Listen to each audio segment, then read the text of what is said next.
Évangile de Jésus-Christ selon saint Jean. En ce temps-là, Jésus disait à Nicodème, « De même que le serpent de bronze fut élevé par Moïse dans le désert, ainsi faut-il que le Fils de l'homme soit élevé, afin qu'en lui tout homme qui croit ait la vie éternelle. Car Dieu a tellement aimé le monde qu'il a donné son Fils unique, afin que quiconque croit en lui ne se perde pas, mais obtienne la vie éternelle. Car Dieu a envoyé son Fils dans le monde, non pas pour juger le monde, mais pour que par lui le monde soit sauvé. Celui qui croit en lui échappe au jugement, celui qui ne croit pas est déjà jugé, du fait qu'il n'a pas cru au nom du Fils unique de Dieu. Et le jugement, le voici. La lumière est venue dans le monde, et les hommes ont préféré les ténèbres à la lumière, parce que leurs œuvres étaient mauvaises. Celui qui fait le mal déteste la lumière, il ne vient pas à la lumière, de peur que ses œuvres ne soient dénoncées. Mais celui qui fait la vérité vient à la lumière, pour qu'il soit manifeste que ses œuvres ont été accomplies en union avec Dieu. Acclamons la parole de Dieu. Louange à toi, Seigneur Jésus. Je suis le bon pasteur de Jésus. Je cherche la brebis égarée.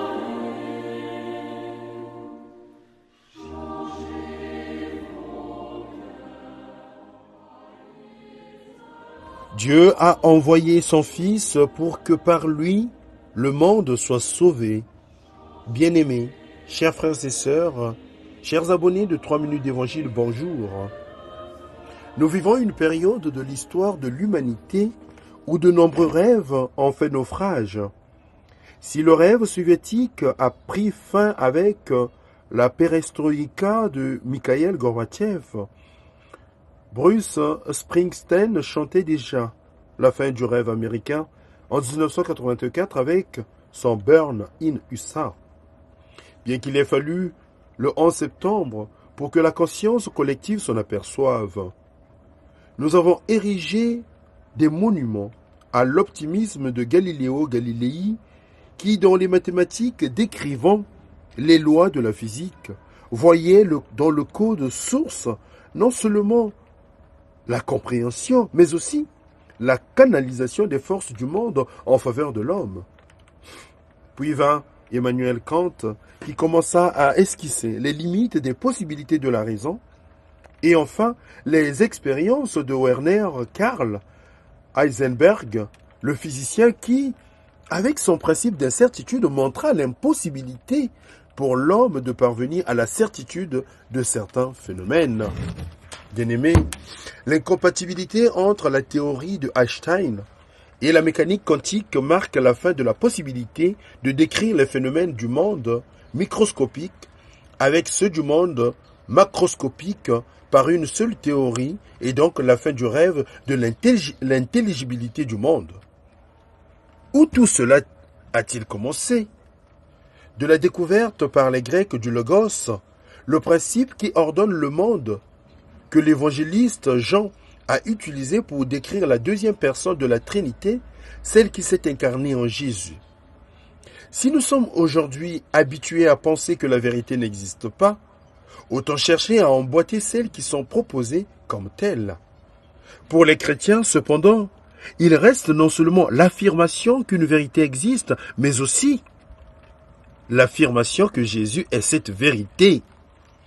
Cette affirmation est si importante que Jésus déclare que pour être en communion avec lui, il est essentiel de faire cette vérité, c'est-à-dire de la rendre visible.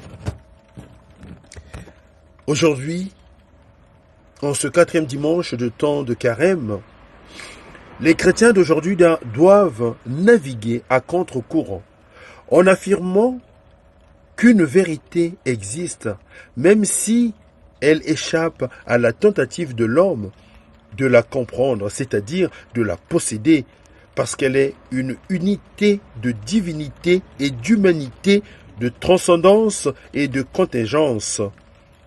En ce sens, elle tend à échapper à l'homme, non seulement parce qu'une composante dépasse l'autre, mais aussi parce que ce qui est fini ne trouve son explication que dans l'infini. Mais y renoncer, c'est abandonner la possibilité d'un témoignage réel de l'éclat de ce que Jésus est venu apporter dans nos vies. À tous et à toutes, je vous souhaite un bon dimanche et un bon temps de carême. Le Seigneur soit avec vous.